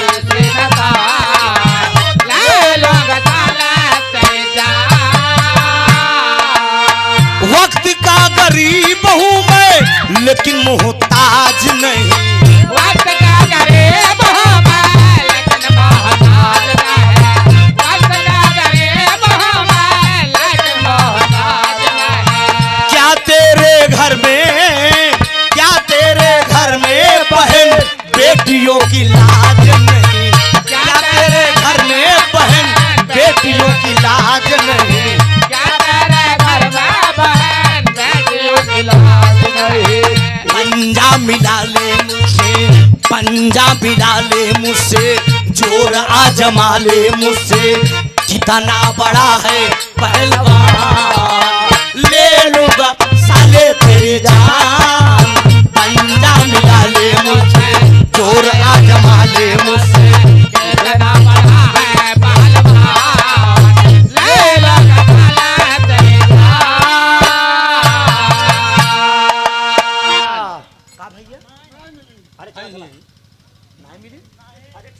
अरे बाप रे बाप, गजब हो गया। अरे यहाँ अरे बाप रे बाप, अच्छा अच्छा अच्छा, गांव में पता लगा हुआ है। देखा गाँव में देख ले। अच्छा ठीक ठीक ठीक, आहे ने आहे ना, चला तो ठीक रहा ही चाहिए बस, और कोनो बात नहीं बा, और हमसे कोनो मतलब नहीं बा। राजकुमार हलवाई भैया की तरफ से 101 रुपया बहुत बहुत वंदन, वाह अभिनंदन। ठीक हो, ध्यान दो आप सब। बाबूजी बोल दिया, अब बाबूजी दही चाटा बचाटा सलीम जड़ दिया। हरामखोर, पराई बहन बेटियों पर बुरी नजर डालते हो, शर्म नहीं आती क्या? तेरे पास बहन नहीं है? अब बाबूजी कुसुम खड़ी होके कहती है कि और मारा भैया, और मारा एक। अरे बाप रे बाप, तब ले खतरा होई है, तब ले खतरा ही होई है बाबूजी। ई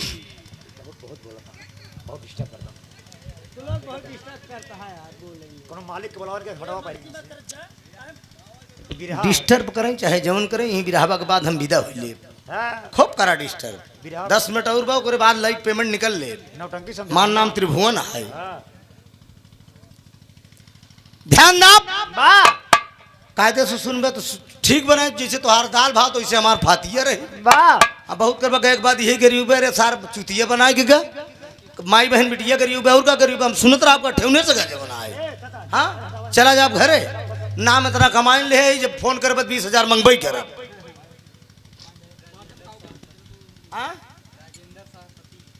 राजेंद्र शाहपति, शाहपति से 51 रुपया।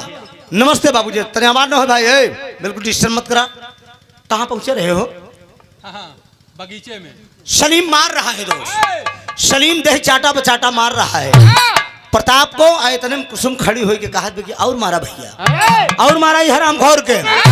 लेकिन बाबूजी तब ले वो चला गया, छोड़ा के चला गया तो कुसुम खड़ी हुई तो रोने लगी। जब रोने लगी तो सलीम पूछ रहा है तुम्हारा घर कहाँ है? कहा रामपुर में मेरा घर है। कहा क्या नाम है? कहा मेरा नाम कुसुम है। कहा तुम शिखर की बहन? ओफो, अरे यार भला बहन का यार, तो बजे नौटंकी पाना। ऐसे हमारे उस्ताद डांट देते रहने का जान लिया, तुरंत डांटे पेट खराहर छूट जात रहा। अब ले तू खोजे में परेशान रहे, कुर्सी पर परेशान है। मालूरियाना है। अब तू बैठा, तू कहाँ निकल रहा? तू जाता है कहाँ? बजरंग बली की नहीं उड़ान भरे। हाँ संजीवनी बूटी की जाता है। लक्ष्मण ध्यान दो बाबूजी। कुसुम रोने लगी। कहा तुम शेखर की बहन हो? कहा भैया मैं शेखर की बहन हूँ। कहा ये पगली हरामखोरों को चक्कर में कहाँ पड़ गई? कहा ये बताए कि हमार भैया थाने में बंद है और जेल चला गया है। कहा रे पगली, इन सालों का यही धंधा है। आओ मेरी बहन, चलो तुझे मैं तुम्हारे घर तक छोड़ देता हूँ। कितना बढ़िया काम जात का मुसलमान किया बाबूजी। लड़की पेटीकोट ब्लाउज पर है, उतार के अपन कुर्ता दे दे दोस्त, उतार के अपन कुर्ता दे दिया। कहा ले मेरी बहन पहन ले, अपना तन ढाक ले बाबूजी। तन ढाक के आगे आगे सलीम चला जा रहा है, पीछे पीछे कुसुम जा रहा है। कुसुम चली जा रही है पीछे पीछे। वो बाबूजी इतने में वो प्रभु दयाल लंबी टोपी लंबा कुर्ता वाला देखे, कहा अरे वाह रे जमाना वाह। अरे बहन अपने भाई को छोड़ के एक मुसलमान के साथ चली जा रही है। सलीम दहाड़ दिया। कहा प्रभु दयाल हम तो टोपी जला दे साले सुन। कहा जो भी होना है होगा, बात सब सरासर होगी।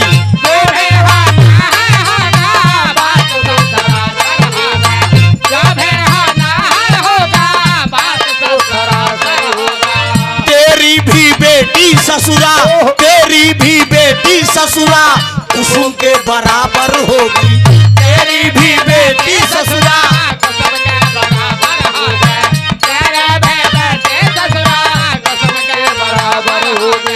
एक दिन आऊंगा मैं, एक दिन आऊंगा मैं, बदला चुकाऊंगा मैं। एक दिन आऊंगा मैं, बदला चुकाऊंगा मैं। अगर मैं हूँ सच्चा मुसलमान, ले लूंगा साले तेरी जान। एक दिन आऊंगा मैं, बदला चुकाऊंगा मैं। अगर होगा सच्चा मुसलमान, ले लूंगा साले तेरी जान। सलीम बाबूजी देह चाटा बचाटा जलने लगा प्रभु दयाल का। कुसुम खड़ी होकर कह रही है और मारो भैया। इतने में बाबूजी तबले खतरा हो गया। खतरा ही हो गया कि जैसे सलीम लाठी तानेस प्रभु दयाल का मारे बदे, वैसे ही प्रताप साला पीछे से चला जा रहा था। लड़ाई देख के मुड़ गया सलीम लाठी ताने में बाबूजी, और वैसे ही प्रताप पीछे से पहुंचा और सलीम का हाथ से लाठी से खींच, जब लाठी खींच लिया बाबूजी, प्रताप के हाथ में लाठी लग गई और खींच के मारा बाबूजी, वही सलीम की खोपड़ी पे, सलीम की खोपड़ी 2 टुकड़े में बढ़ गई और तुरंत जमीन पर गिरा। का हाय बहन की इज्जत बचाया लेकिन परिपूर्ण रूप से न बचा सका। कहा लगी एक लाठी खोपड़ी पर, सलीम हो गवा रवाना। अरे आज बहनिया रोवई बैठ के, अब कमन मोर ठिकाना हो। अरे राम बहन का के सजाए डोली, कहा प्रताप कुसुम अब तो का के बचाए, बहन का के सजाए डोलिया।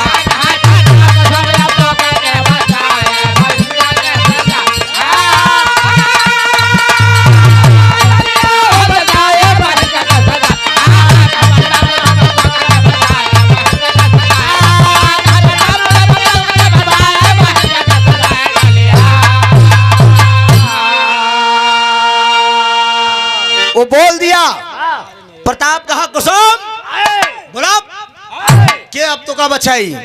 कुसुम समझ गई कि मुझे कोई बचाने वाला नहीं है, दुनिया के मालिक के सिवा मुझे कोई नहीं बचा सकता। ये साले ये इज्जत तो लूटना चाहा लेकिन मालिक की इज्जत बचा दिया। बड़े बड़े सेठ मिलकर, अमरनाथ, बाकीलाल, प्रभुदयाल, प्रताप मिलकर ले जाकर बाबूजी इस लड़की के साथ कर क्या रहे। कित्तर जगह लाइन बा,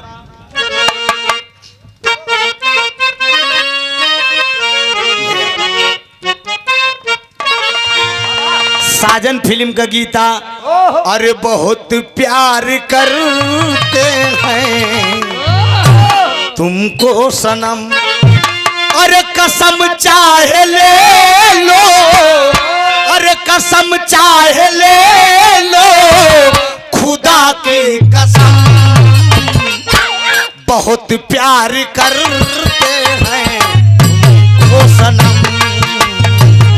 बहुत प्यार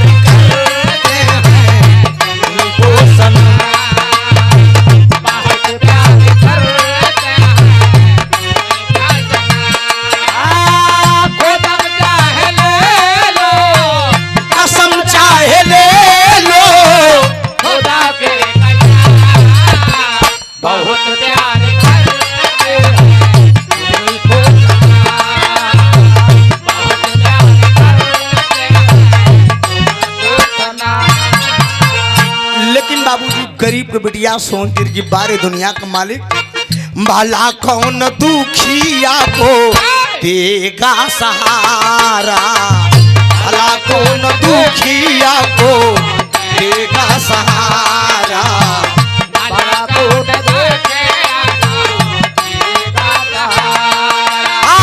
शिवा रब के दू जाना, शिवा रब के दू जाना, कोई भला कौन दुखिया को देगा सहारा, भला कौन दुखिया को देगा सहारा। सेवा रब के दो जाना, सेवा रब के दो जाना, कोई हमारा, भला कौन दुखिया को देगा सहारा, भला कौन दुखिया को देगा सहारा।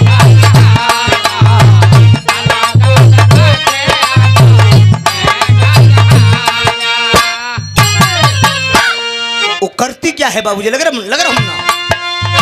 मेरी बदनसीबी पे हंसता जमाना, मेरे बदनसीबी पे हंसता जमाना, मेरी बदनसीबी पे हंसता जमाना। रूठा जहां पे है मेरा याबदाना, रूठा जहां पे मेरा याबदाना, रूठा जहां पे मेरा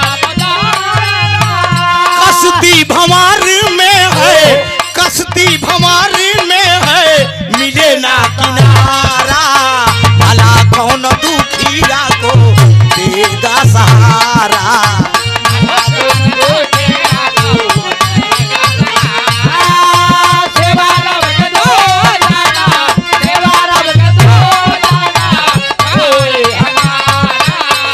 अच्छा राम नरेश,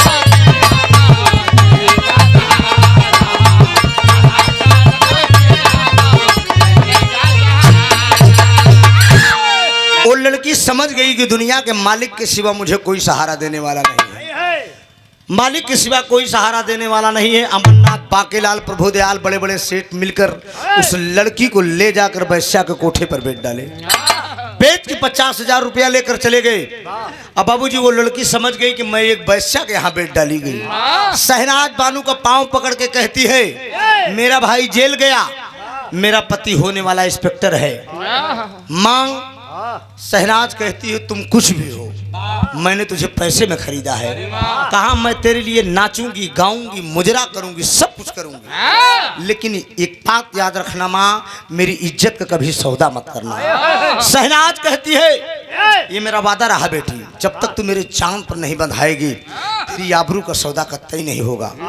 मुझे घुंघरू बंधाओ माँ, मुझे नचाओ माँ, मुझे सिखाओ माँ। आज लगी बिटिया बाबूजी मुजरा करे, मुजरा कर रही है।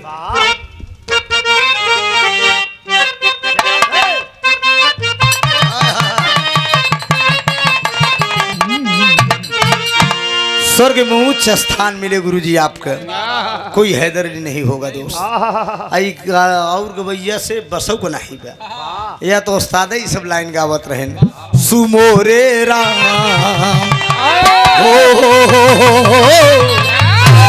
सुमोरे राम, धीरे से गागर उतार लियो, होठ कहीं लचक न जाए कमारी।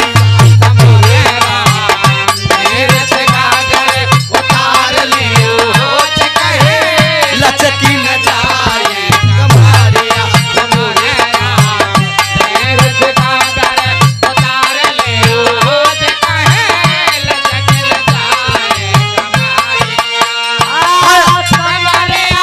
कमरिया मोरे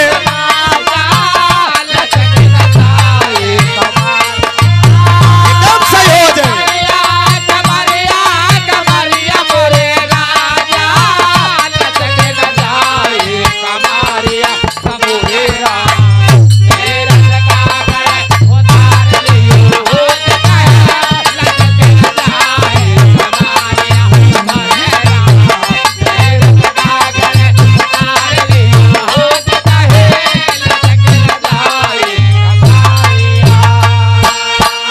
ऐसी बेदर्दी के पाले परिहुरा,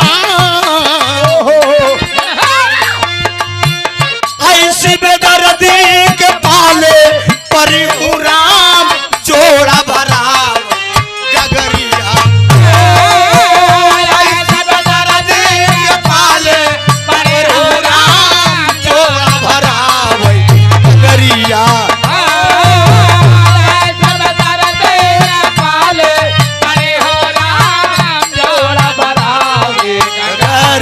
सुमोरे राम, धीरे से गागर उतार लियो, कहीं लचकी न जाए कमरिया। या राम रे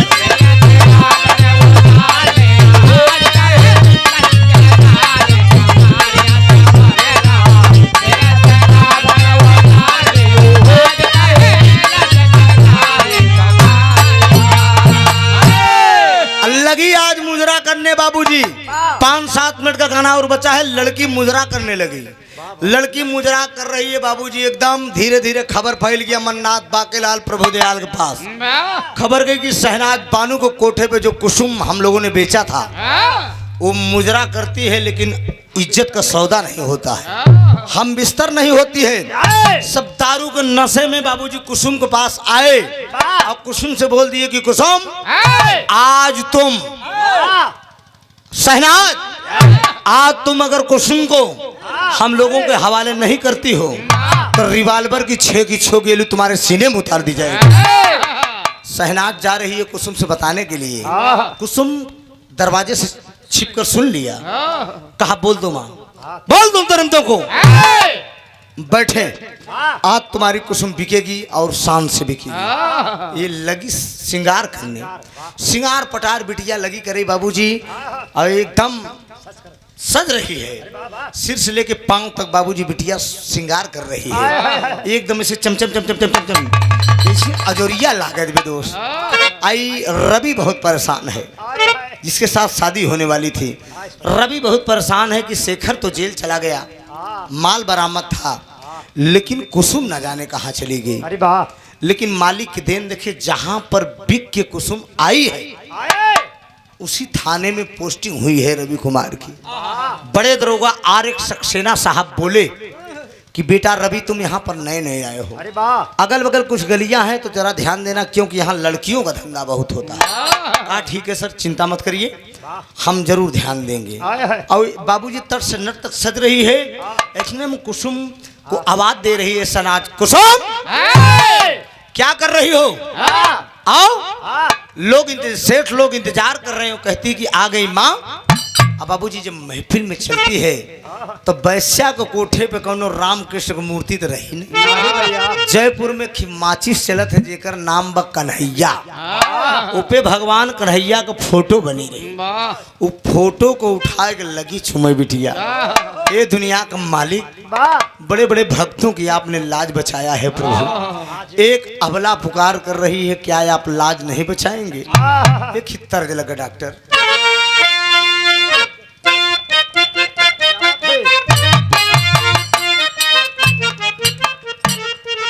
यह तरज है, अरे तू जब जब मुझको पुकारे, अरे तू जब जब मुझको पुकारे, मैं दौड़ आऊं नदिया किनारे।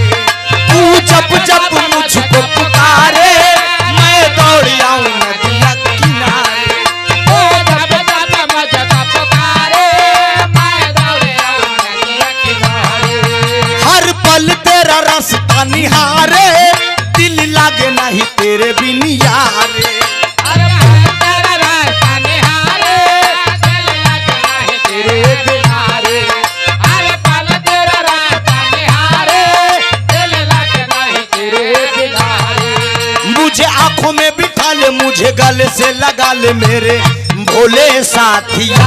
तुझे दिल दे दिया, मेरा दिल ले लिया।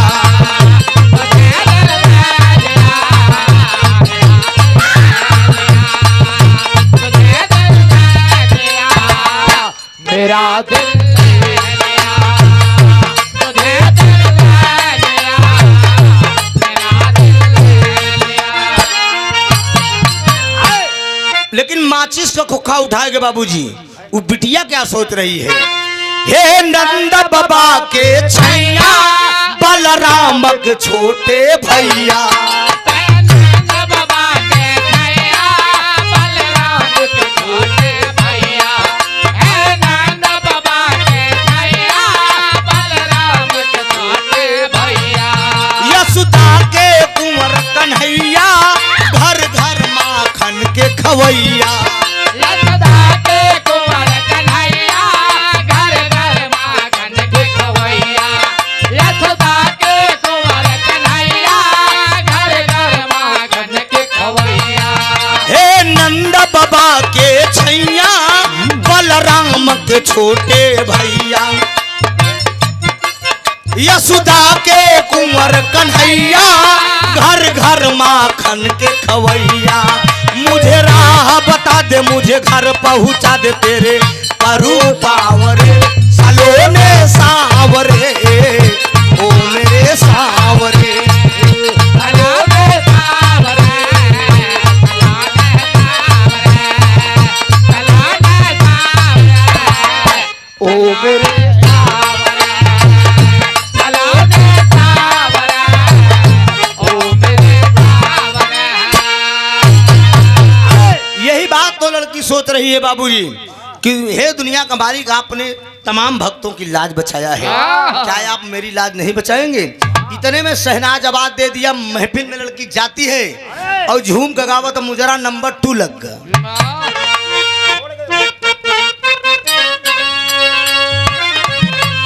जो राम नरेश छोड़ गयो बेदर्दी हमका लैना गया बेईमानवा हमका लैना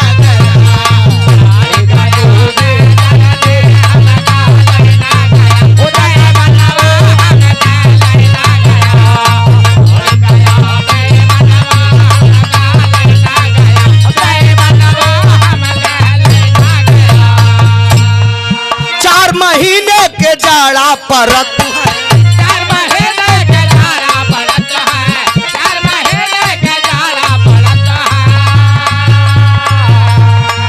थर थर कांपेला बदनवा थर थर कांपेला बदनवा हमका लैना गया दगा बजाऊ हमका लैना गया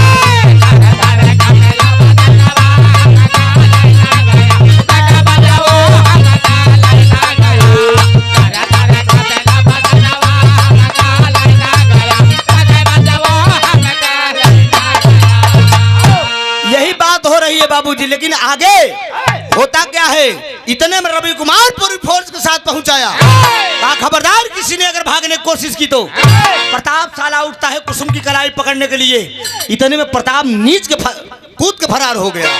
और आगे बाबूजी रवि करा के लड़की अपना घूंघट उठा, कुसुम पहचान जाती कि हमारे देवता आई गए, हमारे मन मंदिर के देवता आई गए। कहा दे दरोगा बाबू 4 महीने के गर्मी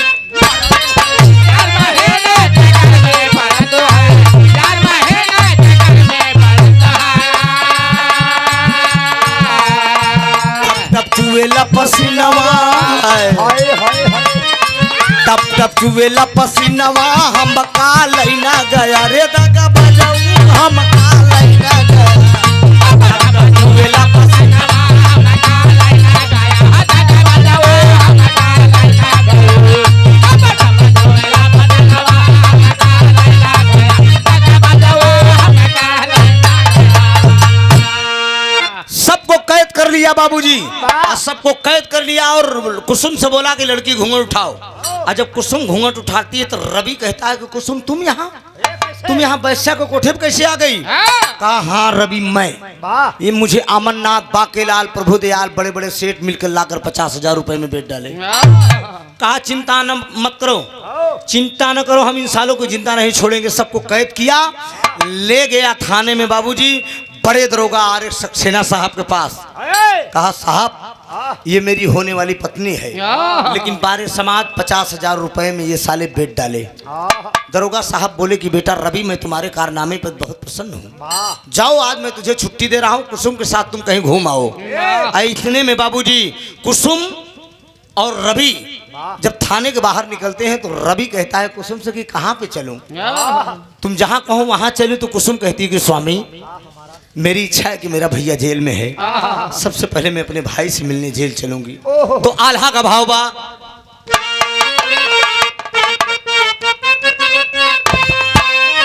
अरे रवि और कुसुम चले, अरे रवि और कुसुम चले, अरे थाम के डगरिया ये भैया रवि और कुसुम चले थाम के डगरिया ये भैया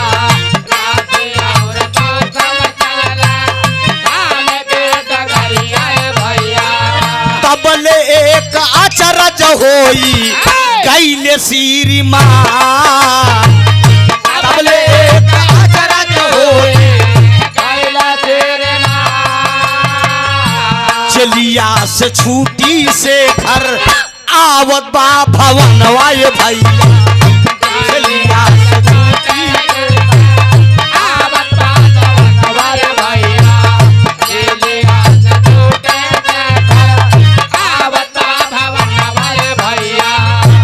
रहिया में प्रताप बाबू गईले हो भेटा,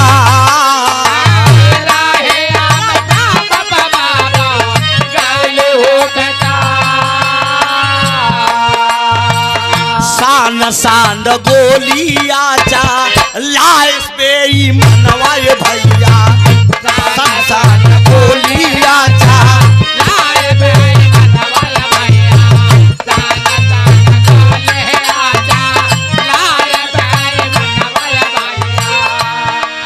अरे लसिया के बगल में लसिया के बगल में कई दिहले श्रीमान। बगल में आज वो दिन आ गया बाबूजी, शेखर भी जेल से छूट के घर की तरफ आ रहा है और इधर से प्रताप जा रहा है जो 3 मंजिला से कूद के भागा था। प्रताप को देखा शेखर,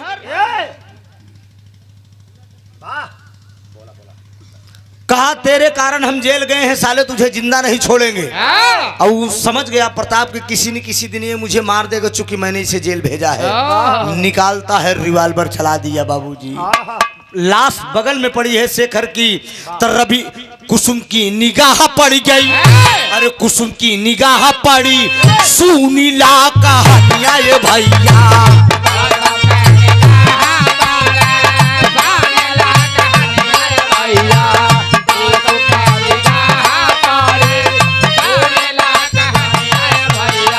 स्वामी कैसा लसिया बातई सुनया बा,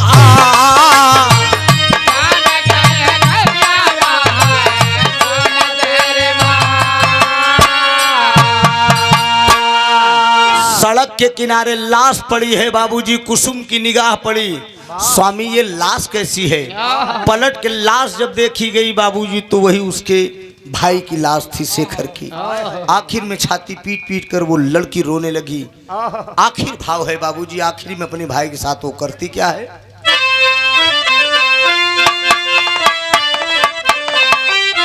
अरे गैला बिरनवा हमें तू के करा बिसारी हो, कुसुम बहिनिया का डोलिया सवारी हो।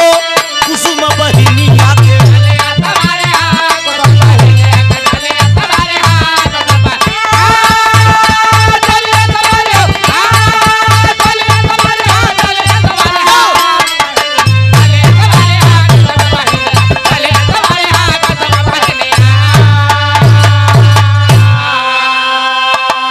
राखी बांधे, लसिया उठाए, चंदन चिता पे अपने शेखर के। अरे रोवत की सुहागन चल भाई, अरे अपने ससुरारी। अरे कुसुम बहिनिया का डोलिया सवारी हो। अनमोल राखी बांधे, लसिया उठाए, चंदन चिता पे अपने शेखर के लेटाए। आखिर में अपने पति की मदद से, रवि कुमार की मदद से अपने भाई का दाह संस्कार करती है। दाह संस्कार करके लौट के आती है। एक मंदिर में जाकर रवि और कुसुम दोनों शादी करते हैं। शादी करने के बाद आज भी राजस्थान के अंदर शहर जयपुर में जिंदगी का परवरिश वो लोग कर रहे हैं। कुसुम सोच गई कि वाह रे गरीबी, जब पति मिला, मांग का सिंदूर मिला तो भाई दुनिया छोड़ के चला गया। ये गरीबों की कहानी, यहीं से बिरहा मेरा खत्म हो रहा है। आखिरी भाव है, स्वामी गीतानंद अनंत भय भुलुत दिए कोतारी, रामधार हैदर अली जुगनू गुरु अनिल की बाबली।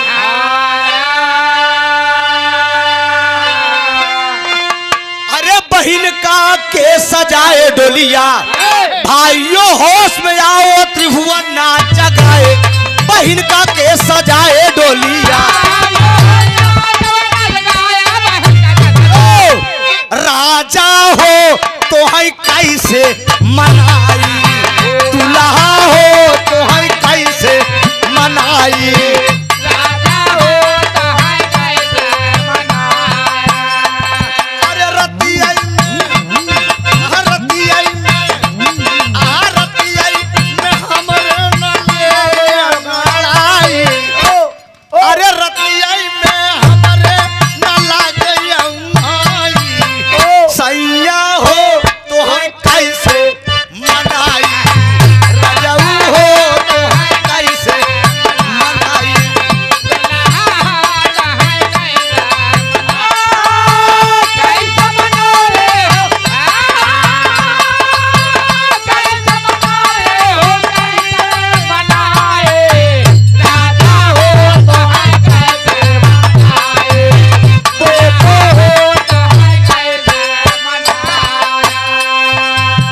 बीतल बाले पनवा जब आई गई जवानी, बीतल बाले पनवा जब आई गई जवानी, बीतल बाले पनवा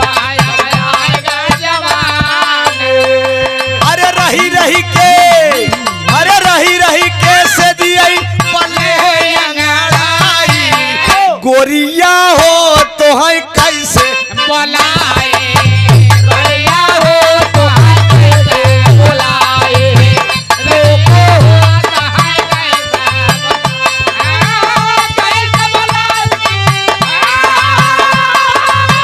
कैसे बुलाए हो कैसे बुलाए रोए हो तो है कैसे बुलाए राधे हो तो है कैसे बुलाए अरे नहीं हरे कहाल कहा चूम चटा का तो रे घरे रहन चूम चटा अरे के तनी सहेली तोरे चूम चटा अरे नारी ना बेली तोरे चूम चटा अरे के तनी सहेली तोरे चूम चटा अरे नारी ना बेली तोरे चूम चटा आगे पीछे का रहन चूम चटाका कई बजे घूमत रहू चूम चटाका कहाँ तू गयू रहू चूम चटाका केतना अब साथी तोरे चूम चटाका मेलवा का पाचला टपिया भूल गया मेलवा का पाचला टपिया भूल गया मेलवा का पाचला टपिया आवा आवा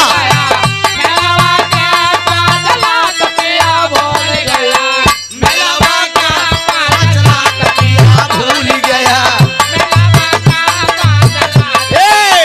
रनिया हो तो है कैसे मनाई रनिया हो तो है कैसे ए प्रियंका कहाँ गई रहू अरे रतिया में क्या लोग अरे रतिया में हमारे न लागई माई रतिया में हमारे न लागई माई पोपो हो तो है कैसे मनाई रामा हो तो है कैसे मनाई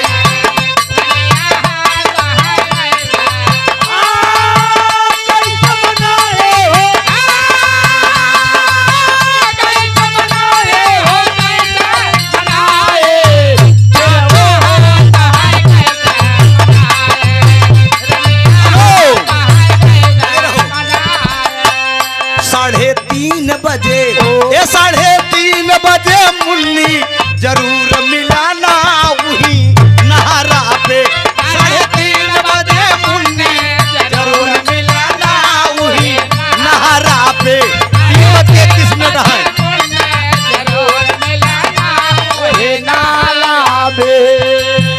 सुना बोल बतियाला बायरा नहीं बा हाय हाय हाय पान खाला मुन्नी खायरा नहीं बा तनी बोल बतियाला बायरा नहीं बा 3:30 बजे ये 3:30 बजे गोरिया जगना नहरा पे 3:30 बजे रनिया जरूर मिलाना वही नहरा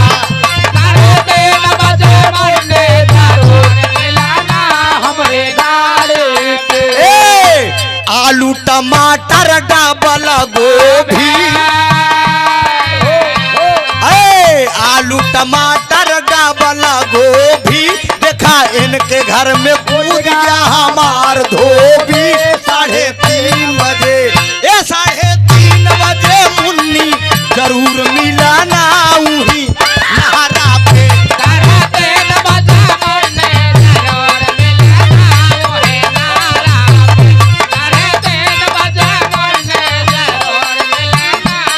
राम नरेश सारी सारी रतिया माजा हम ले भाई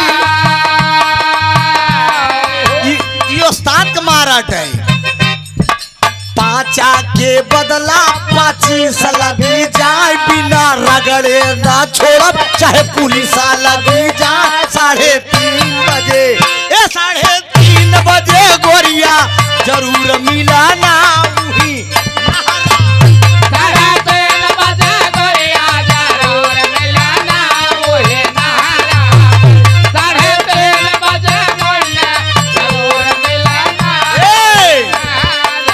एक लौकी दुई लौकी लौकी लौकी एक लौकी दुई लौकी लौकी लौकी अरे पेट में गदेला बोलाई मौसी मौसी रे 3:30 बजे ए 3:30 बजे रनिया जरूर मिलाना उही बड़ेरी